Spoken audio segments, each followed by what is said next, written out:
What's up, Steelers Nation? I am so thrilled to announce today's special guest, the man I think many people have looked for to explain some rough Steelers stretches. 19 plus years as one of the biggest and brightest voices amongst those in the NFL. You could find his latest book at sharpfootballanalysis.com. And we're excited to pick your brain today. That is the one, the only Warren Sharp. Warren, we're thrilled to have you today. Yeah, I'm thrilled to be here too. Obviously, the Steelers seem to be one of those teams every single year. The good news is you're in contention. People are talking about you. The bad news is you're never really getting to the spot that you want to be at. But yeah, I'm happy that we're getting ready to enter training camps for all 32 teams momentarily. I'm done writing that 586-page behemoth of a football preview book, which I think you guys got a copy of it. At least I hope you did. My editor, my producer is supposed to send a copy over to you guys. But yeah, it's great to have that out in the wild and then be able to join shows such as yourselves and talk a little bit about expectations for the upcoming season. Yeah, I kind of wanted to give you the floor here before we start and just tell fans, you know, we have Steelers fans, but every once in a while, as you and probably everybody else do, you get fans from all over the place. What can you look for in this book? This is a yearly release of this book, and what can we expect? So I've got the printed copy here right now, which I have no idea why, but you can get this printed copy on Amazon for only like $38, which if you take 586 pages and try to go to Kinko's and ask them to print that for you, it's going to be well over $100. So I have no idea that like they dropped the sale price today to, I don't know what day this is going to come out, but today the sale price is $39 for this book of 586 pages. If you want to get it for just $1, so that's a great sale. And I don't control that price. If you want it for just $1 for the PDF, though, it's regularly $30 on my website. Go to sharp.football, enter the code Steelers, and it will drop the price down from $29 to $1. So you guys can check it out. We'll be talking about the Steelers chapter. There's 32 chapters, one for every team, obviously. And I go through and break down what teams did last year. I totally destroy the Maddenism. You are what your record says you are. I don't believe that whatsoever. I think so many different factors go into teams' wins and losses from a prior year. And so I examine really what that team was last year and then what they lost via free agency, what they gained via free agency in the NFL draft, different coaches that might be there, and then what their expectations are for this year and whether they're justified or not. And I talk a lot about coaching and play calling and decision making. And in some cases like the Steelers, I go back a few years and I talk about the direction of the franchise and some of the things that they've struggled to do in terms of finding that franchise quarterback.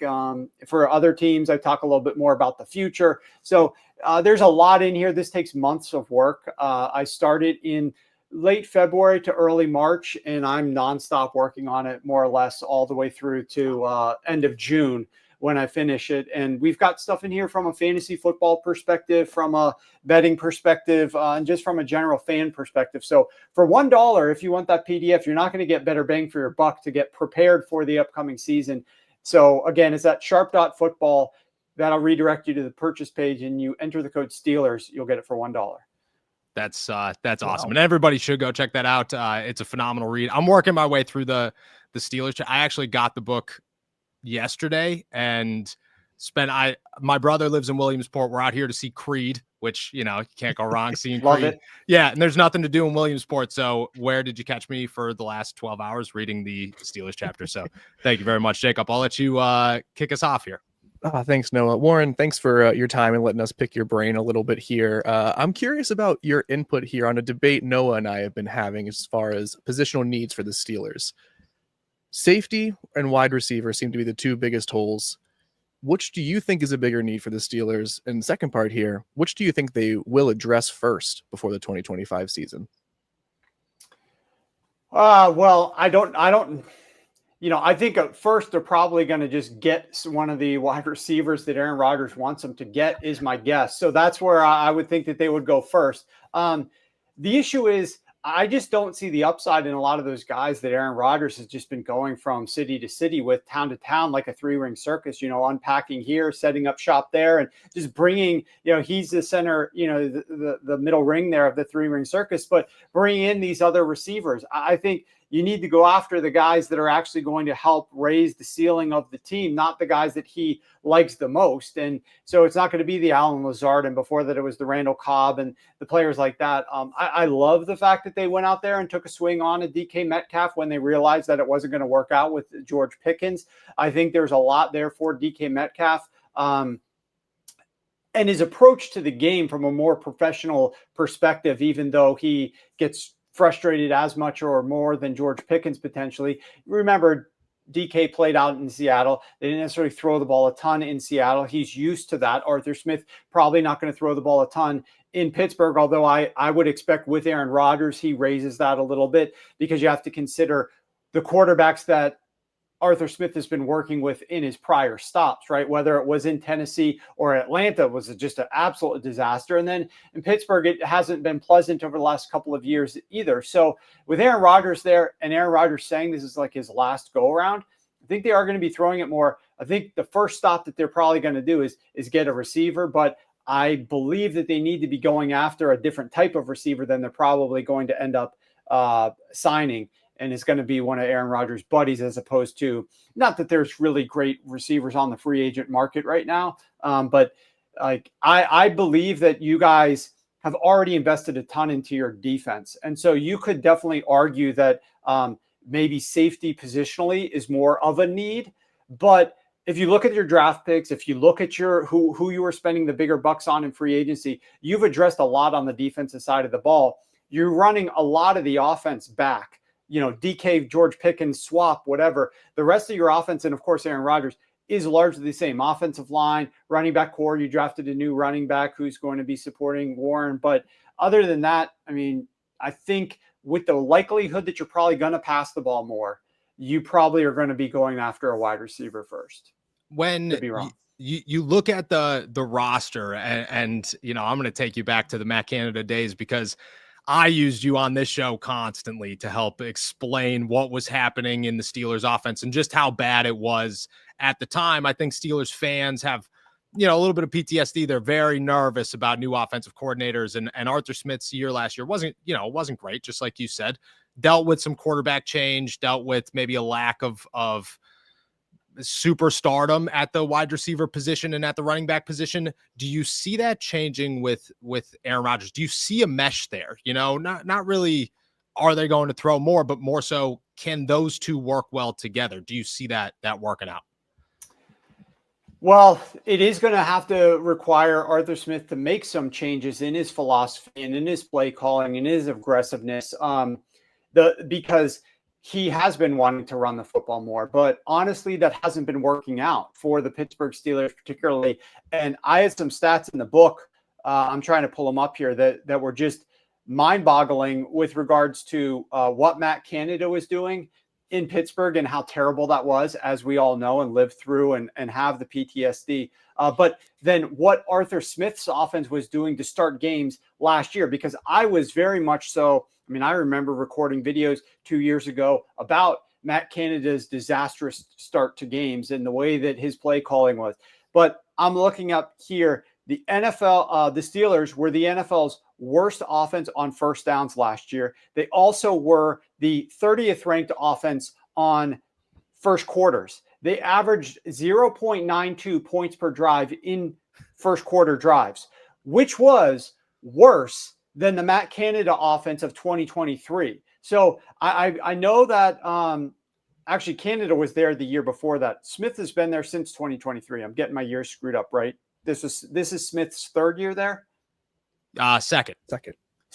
So he was okay. So I was right. Canada was 2023. The Steelers averaged 1.17 points in first quarter drives, which ranked 24th. Last year, they averaged, Arthur Smith's first year, 0.92 points per drive, which was 30th. This offense was worse in first quarters with Arthur Smith than it was with Matt Canada. And I wrote in the book, I didn't think that it would be possible, but it actually was when you look back at the numbers. And on first downs, they averaged 4.5 yards per play, which was dead last in the NFL. They averaged 34% success rate, which was 31st in the NFL. And they averaged minus 0.09 EPA per play, which was 28th in the NFL. And what I wrote is, if you had told me that an Arthur Smith combined with Russell Wilson first down offense was worse than Matt Canada and Kenny Pickett, I would never have believed you.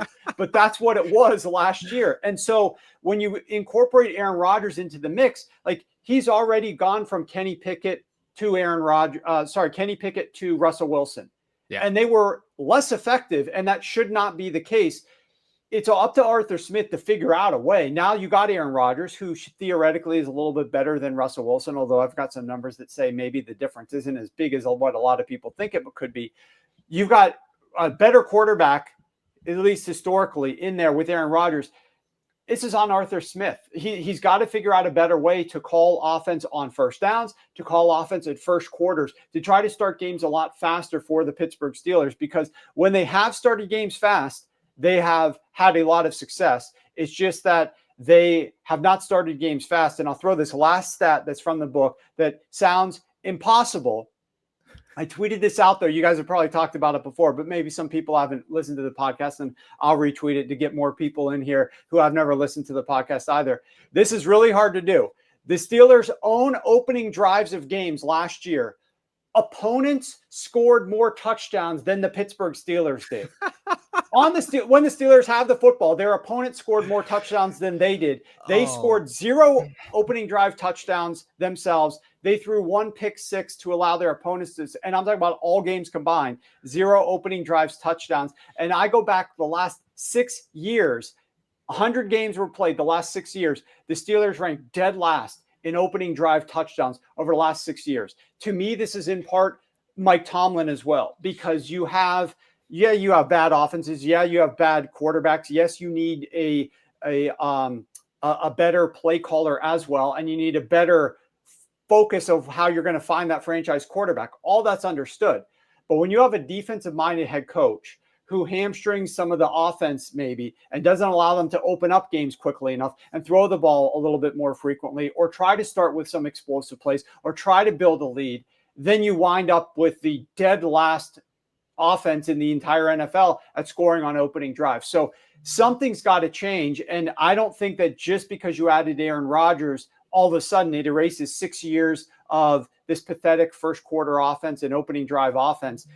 It's got to be the coaching and the play calling from your head coach, Mike Tomlin, to give Arthur Smith and Aaron Rodgers a little bit more flexibility to get aggressive early on in games, to Arthur Smith embodying that and taking that under his advisement and actually going out there and calling more aggressive plays for Aaron Rodgers. So what you don't want to have with the Pittsburgh Steelers this year, if you're a fan, is to constantly see Aaron Rodgers walking off the field after the opening drive with his head down, or shaking his head and ripping off his chin strap like he typically does out of frustration.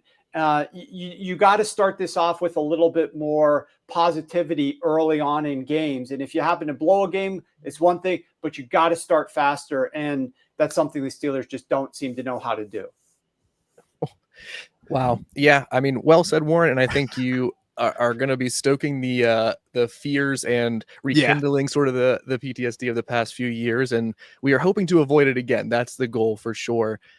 I have one more question about the offense, and it's just a little bit more personnel related.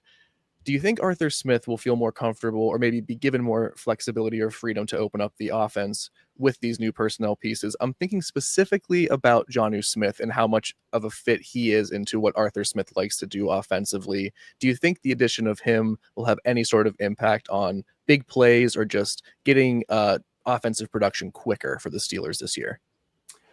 I hope so. I was actually looking at, here's my main concern. I was looking for the New York Giants and some of the work I was doing there. about Russell Wilson and where he was having success last year out of 11 personnel versus heavier personnel groupings. And if you flip to the Giants chapter in the preview, you can read a little bit more in case you want to get some history on what Russ was doing well versus poorly last year. And I didn't know this when I was sitting there watching the games, but when I went back to spend months researching things, I was shocked because it translates to what Russell Wilson is going to be doing in New York for the Giants, because Daboll operates his offense at the 5th highest rate of 11 personnel. And the Steelers were down at like the 26th highest rate of 11 personnel. And the year before that, the Denver Broncos, where Russ was the 25th highest rate of 11 personnel. So he has been in 2 offenses back-to-back years, Sean Payton's and then Arthur Smith's, where Russ was not having a lot of 11 personnel. But the numbers are staggering, the juxtaposition and the difference between how efficient Russ was utilizing 11 personnel and how terrible he was at throwing passes out of heavier personnel groupings. And I mean, we're not even out of like 44 quarterbacks. We're literally talking about he was 40th or worse in like 5 key statistics, throwing the ball out of heavier personnel groupings. And yet they threw the ball out of 11 personnel at the 26th highest rate. So that tells me that you guys aren't doing enough self-scouting and analysis throughout the course of the season to figure out when Russ is having more success and adapting the offense to fit that. And instead, you're utilizing what Arthur Smith wants to do as a more stagnant approach to the season as a whole and just moving through the season without tweaking it enough, which causes a little bit of fear for me with what they might do this season, in that, are they going to try to fit Aaron Rodgers into the Arthur Smith hole? That doesn't sound right, but are they going to try to make Aaron Rodgers do what Arthur Smith wants him to do? Or are we going to try to get this offense to really adapt to what Aaron Rodgers wants? Now, we have no idea what went on behind the scenes there. And clearly Aaron Rodgers, we know 2 things. 1, he chose the Steelers. 2, he said this is going to be his last year there. Now, he said that he wants to play for like a storied franchise and really gives a lot of pat on the back to Mike Tomlin and what the Pittsburgh Steelers franchise means. But all that aside, like, were there any discussions with Arthur Smith or Mike Tomlin about how they're going to tweak this offense to do what Aaron wants it to do, to be a little bit more 11 personnel heavy, spread the field a little bit more? I have no idea. I just know in prior stops for Arthur Smith, that has not been something that they've done in Tennessee, in Atlanta, in Pittsburgh. So will they make a change for Aaron Rodgers? That remains to be seen, but it probably would help things, in my opinion, if they leaned a little bit more to doing what Aaron Rodgers wants them to do. And then if it doesn't have success, then you can pivot back. And we're not talking about going like LA Rams, Sean McVay frequencies of 11 personnel here, like 90+%. Let's just move from like bottom 7 or 8 in 11 personnel usage up to potentially league average, and then experiment from there and lean into it more if it's working and move back from it if it's not, if heavier sets are working. In order to do that, though, you have to be studying the data every single week and tweaking it and making adjustments based upon that. I want to switch over to the defensive side of the football. There's a lingering question. His name's TJ Watt, and what's going to happen to TJ Watt? I mean, in an analytical side of this, is it as clear cut as the Steelers are 1-11 without TJ Watt? Is there more that goes into it? And is that, a big enough argument to say the Steelers and the step back that they would take would be that significant, that drastic, if they were to? And everything that we've heard and have reported is that a deal will eventually get done, but right now it's still on the table. Can it get that bad? Is there more into this than just a 1-11 record to say the Steelers need or don't really need TJ Watt? Well, I think it could get that bad if they don't have him. I think the 1-11 record is quite clear. His on-off splits secondarily are quite clear. I'm trying to find the statistic about, I think it's at the very beginning of the chapter.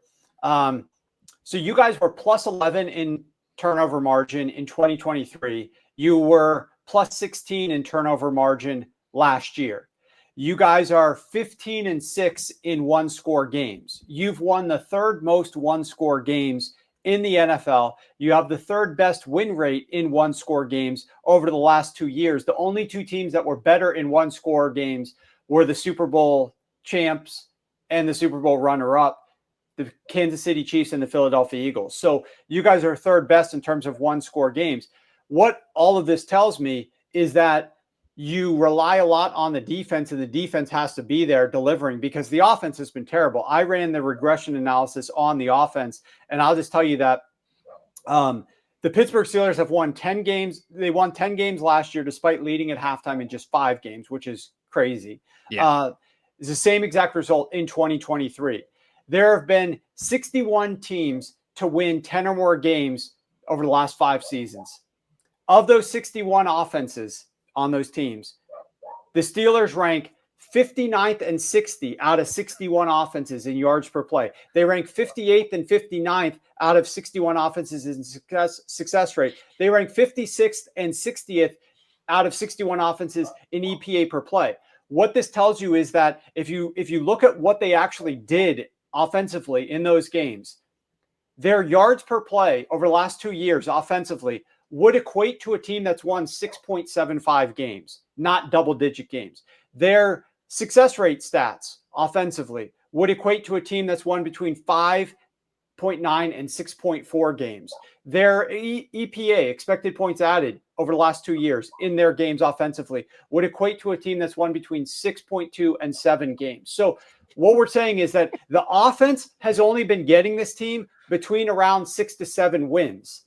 It's the great fortune that they've had in these one-score games, the turnover margins, thanks to a bunch of takeaways, and their ability to win in these one-score games that have actually led them to have the winning records, led them to have the playoff appearances. And so if you remove a guy like a TJ Watt, we already know this offense is terrible. This offense isn't an offense that is capable of getting them to the playoffs. It has not been an offense that's been capable of getting them to winning records even. Their offense is well worse than that. And so if you remove TJ Watt from the defense and the defense falls off even a little bit, which it might fall off more than a little bit, that could be a catastrophe for the way that you guys have built this team. Now, I know you added Aaron Rodgers, but I'm just saying it could be a catastrophe. I personally don't think it's going to happen. I think the Steelers would be ludicrous to allow that to happen. So I'm banking on Watt playing in Pittsburgh this season. I can't imagine a scenario where that doesn't occur. But were it to occur, I think the drop-off is going to be substantial, and it's going to show up in the one-score game margin, and I think you're going to fall from the third highest win rate in one-score games to something much lower than that, and as a result, falling out of playoff contention probably. Yeah, the Steelers love nothing more than to win very close one score. I mean, the Mike Tomlin embrace. I've been to too many press conferences after a game where Mike Tomlin's got a smile going, that's football. And you're like, nah, is it? I guess for the Pittsburgh Steelers, I guess it is. Jake, we'll finish it off with you. I know you got one more, and then we'll close it out. I do. Thank you. We'll stick with the defense here. I'm curious what your thoughts are on the Minkah Fitzpatrick swap, the Jalen Ramsey coming in. The Steelers believe that they are going to continue adding to their turnover differential to being a turnover producing team by bringing in Jalen Ramsey for what they deem to be a struggling Minkah Fitzpatrick over the past 2 seasons. Do you believe that take is on par with what's going to happen for the Steelers this year, or do you see maybe we're missing something here? No, I think that that's probably accurate. Look, if the Pittsburgh Steelers are able to still get some of that pressure up front, which then allows some of the turnover, some of the balls to be thrown into harm's way in the second half, that's going to help their defense get some of those takeaways, which they're going to need to win the games. I don't think their offense is going to be good enough. I think if that takeaway margin wasn't, or that those takeaway numbers and the turnover margin wasn't like it has been the last 2 years, the Pittsburgh Steelers are going to struggle to win games in 2025. It's also incumbent upon them to ensure that it happens, because last year, by my model, I showed the Steelers as having played the 20th most difficult schedule of opposing offenses and the 20th most difficult schedule of opposing quarterbacks, which means obviously easier than average. This year, I am forecasting the Steelers to play the 4th most difficult schedule of opposing offenses and the 3rd most difficult schedule of opposing quarterbacks. In other words, a top 5 most difficult schedule of opposing quarterbacks who are coming to throw the ball against your defense, whereas last year that was 20th. So they're going to have to step things up defensively. Now, I talk a lot about complementary football, and it means in the way that Arthur Smith and this offense could help the defense out a lot with those takeaways if they were able to build leads a little bit earlier in games, if they weren't so disastrous on their first drive of the game, if they actually put up points and weren't the lowest scoring offense in the NFL on first drives, if they actually scored a touchdown at some point during the season on one of their opening drives, were they able to do that? Then they could build a lead that then potentially their defense could open up a little bit more in the second half of games. It's much harder to win games when you're losing at halftime and your defense is having to defend an offense that could do whatever they want to do. The offense could run the ball, the offense could pass the ball because they're playing with a lead. It's far easier to play defense in the second half of a game with a Jalen Ramsey ball hawking and trying to get those interceptions off of a number 1 wide receiver if that opposing quarterback is in known passing situations and it's very predictable because they are playing at a deficit. The Steelers defense is playing with a lead, and now they can start playing a little bit more free. Now they can dial up a little bit more of those pressure packages to confuse the quarterback who is obviously going to be passing the ball. And now Jalen Ramsey and other defensive players can ball hawk a little bit more or take advantage of some of those situations. So, I think it's on the offense to help the defense out a little bit in that regard. I can't really tell you if I think the swap is going to help. I know their swap for getting Minkah Fitzpatrick in the first place several years ago was just ridiculously dumb to do that after losing Ben Roethlisberger a couple of years into that season. And so this was like years ago. I thought it was dumb for them to have Minkah.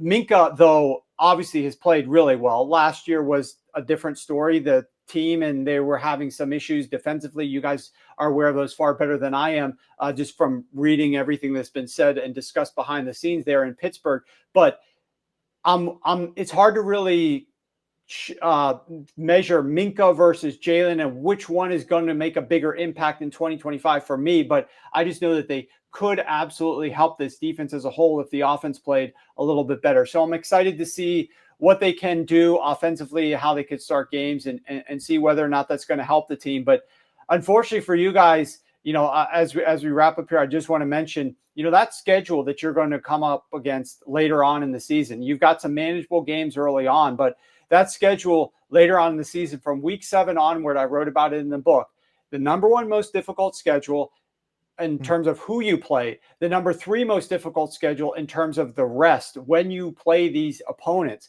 They're tough opponents, but in the Steelers' 6 toughest games, based upon how strong the opponent is, you have a rest or scheduling disadvantage in 5 of those 6 games, which is not going to be easy to overcome. Against Buffalo, you got a 3-day rest disadvantage. Against the Detroit Lions, you've got a 1-day rest disadvantage. Against Baltimore, you've got a 3-day rest disadvantage. Against the Bengals, you have one week game is a 7-day rest disadvantage. The other game is a short week road game on the road in Cincinnati on a Thursday night football game. From week 13 to 16, you're at a rest disadvantage in 3 out of your 4 games. So it's not going to be an easy schedule, and that's on top of the brutal opponents that you're playing. Like you said, the number 1 most difficult schedule of opponents during that stretch from week 7 onward. So I'll say this. In sum, I think the Pittsburgh Steelers are better with Aaron Rodgers. I think that the Pittsburgh Steelers should be a better team in 2025 than they were last year in 2024. But they're going to play a very difficult schedule. And there are things that are within their control that they can do to improve their record if they try to aggressively go out and do it. And some of it is on the offensive side of the football. Some of it relates to Mike Tomlin, some relates to Arthur Smith, and some relates to just Aaron Rodgers and the way that he's picking up on this offense and how quickly they can incorporate things that Aaron likes, get rid of some of the things that aren't working quite as well. But at the end of the day, expecting that you guys can continue to live off of the takeaways and the close game win rates is very hard to imagine, but it just seems to happen year after year that this is the way that you guys are winning games. Like you said, you go to the press conferences and Mike Tomlin is beating his chest, happy about the fact that they're winning games ugly like this. And there is there's door one might be losing these games. Door two is winning ugly games. There is a door three, Mike. Door three is actually like building a big lead, scoring early, getting up and winning games by 17 points and coasting at the end of the game. Yeah. It's pulling Aaron Rodgers on the final drive and letting a backup quarterback come in and kneel the game out. Like that is also an option that could be explored if you so desired. So it is going to be interesting to see how you guys end up performing this year. It's not going to be an easy schedule. No, it definitely is not. I think you just terrified a lot of Steelers fans by saying that the season relies on Mike Tomlin, Arthur Smith, and Aaron Rodgers, the three scariest names in Pittsburgh this year. And I can tell you firsthand, I've had a lot of press conference moments, but also just a lot of joking around at training camp or going out to dinner or whatever with Mike Tomlin in the past. And I don't think he'll ever change from the beating his chest and getting excited about close. If he could pick, Aaron Rodgers would never be on the bench in the fourth quarter. It would always be a 2-minute drive to win it. And there's something about it. There's something about it. Warren, I can't thank you enough for coming on. One more time, I just want you to let everybody know where they can find the book and obviously where to check you out every single day. Yeah, head on over. If you want the printed copy, it's on sale at Amazon. You get a book that looks just like this one. If you want the PDF for just $1, go to sharp.football, enter the code Steelers. You grab it for $1. Hope you guys enjoy it. Good luck this season, obviously. It was a pleasure talking to you guys about the Steelers here. And high expectations in Pittsburgh last season with Aaron Rodgers. It's going to be fun. I will say this in closing. I like the fact that Aaron came out and said this was his last season. I don't know if you guys do or not. There is going to be more drama around it and sort of like, but for so many years, you guys were dealing with like Ben Roethlisberger, not knowing if he was going to leave or come back and all the wishy-washiness of that situation. Although I think the Steelers needed to make a different move and find a franchise quarterback and should have done so several years ago, if you just forget about that for the time being and just enjoy the 2025 season that will feature a legend of the game in his final run with a new team, it's going to be must-see TV. It's going to be interesting to watch every week. It's going to be fun to see them out there, hopefully winning more games in your guys' case than losing. But I'm going to enjoy watching the season unfold for the Steelers positively or negatively, just because we know that like it's Aaron Rodgers' swan song, and it'll be interesting to see how they send him out. Yeah, I mean, Ray Lewis, to this day, I can't not picture him as the farewell tour champion, and that's where I always go. And hopefully, and I think I speak for every Steelers fan out there, the Steelers feel the same way. Warren, thank you again. Everybody else, go check out the book now, and we'll see you guys tomorrow.